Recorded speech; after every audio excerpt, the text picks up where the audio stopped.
Hello, this is Xbox Ahoy, and this is episode 30 of my Modern Warfare 2 weapon guides. In this episode we're covering the fourth available launcher, the Javelin. The Javelin is a single-shot weapon, unlocked at level 50. The FGM-148 Javelin is a United States-made man-portable anti-tank missile, replacing the older M47 Dragon. It was designed in response to the need for a man-portable anti-tank missile with an advanced internal guidance system and sufficient destructive power to tackle modern armour. Design started in 1985, and following subsequent prototypes, production and training, the first Javelins were deployed with US units in 1996. The missile itself utilises two shaped charges in its warhead. The precursor charge is smaller and is designed to trigger the reactive armour found on many modern vehicles. The second, larger charge penetrates the remaining conventional armour and disables the vehicle. In-game, the Javelin is capable of locking onto either air or ground targets, which sets it aside from the other launchers. It's one of only two launchers that can destroy air support with just one undiverted missile, so it's much better than the AT-4 at taking out Harriers and helicopters. However, it's not as effective as the Stinger, for a number of reasons. First of all, you only get one missile, so in the case of the higher kill streaks with countermeasures, you won't be able to take it down on your own. Secondly, the lock time of the Javelin is slower than the Stinger. If you're not cold-blooded, you'll often find you won't be able to launch before you're taken out. Thirdly, the non-direct attack path of the Javelin means it will take much longer to strike the aircraft. Again, if you're not cold-blooded, you'll run a huge risk of being targeted in the meantime.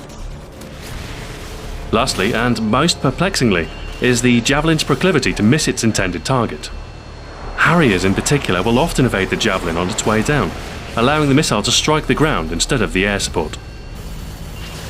While you can occasionally get a lucky kill this way, you can equally fall foul of your own missile, so be aware of errant Javelins once fired.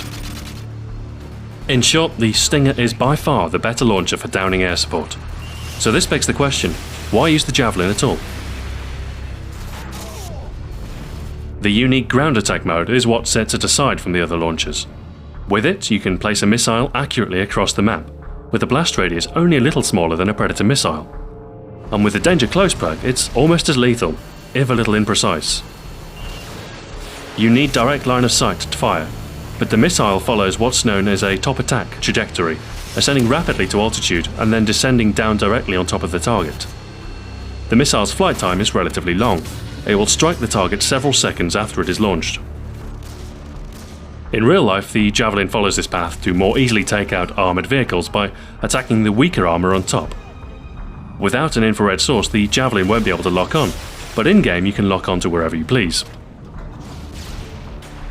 To lock on with the Javelin, aim through the viewfinder and position the centre of the white rectangle over the target. For air targets, your aim isn't critical, but for ground targets you need to be careful as to where the Javelin locks on. Once the lock position is confirmed, the launch unit will emit a series of beeps, one with a longer low tone indicating the unit is ready to fire. The intersecting lines will show the ground position where the missile will strike. If you wish to adjust your aim, you will have to release the left trigger and start the lock procedure again. It's wise to be aware of your surroundings before you fire. Any overhead obstruction will result in a premature missile strike, and the resultant detonation will most likely kill you.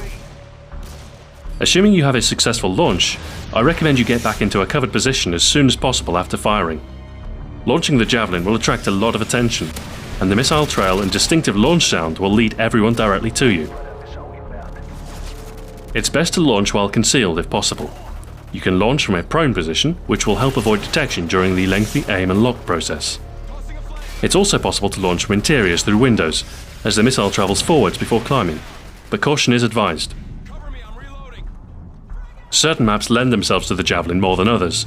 Those maps with wide open areas are great for easier targeting, such as Wasteland or Afghan, as well as maps with high traffic choke points, such as Salvage or Quarry. Unfortunately, most players are now aware of the distinctive Javelin launch sound, and will seek cover or otherwise avoid likely impact points.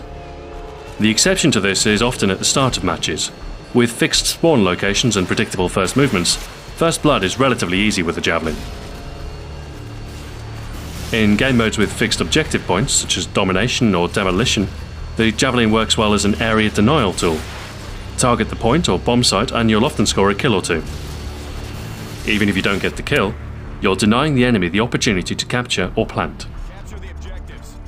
In the opening of a domination game, one great tactic is to launch at the middle point, Bravo, while your teammates move to capture it. The enemy will be driven back, and the resultant smoke from the explosion will act as a reasonably effective obscurant, aiding in your teammates' capture of the point. For obvious reasons, I'd advise against such tactics in hardcore game modes. Like all of the launchers, there are no attachments available for the Javelin, so it's a simple enough choice for your secondary slot. As far as your perks are concerned, the only perk to make a large difference to the Javelin is Danger Close, which does aid in ensuring more reliable kills and enhances the lethal radius of the blast by some margin. The Javelin is very powerful without though, so you might consider Cold-Blooded to assist in taking down air support. Otherwise, the slow lock time may leave you vulnerable. For your blue perk, Scavenger is probably the most beneficial. You only start with one missile, so the opportunity to restock can be useful. You can carry two, but you must first switch to and load the Javelin before this is possible. I suppose one additional point of note was the prevalence of what was known as the Javelin glitch prior to its patch. A particular sequence of weapon switches would lead to the user launching a live missile upon their death, taking out all those unfortunate enough to be within the not inconsiderable blast radius. Thankfully, the days of such suicidal shenanigans have passed. The Javelin might not be the best choice for air support, but it's in a solid second place, and the unique top attack lock for ground targets mean that its versatility is unparalleled. You can deny enemy air support when needed, and otherwise you can lock down predictable paths and control points on open maps, and rain explosive death from above on unsuspecting enemies.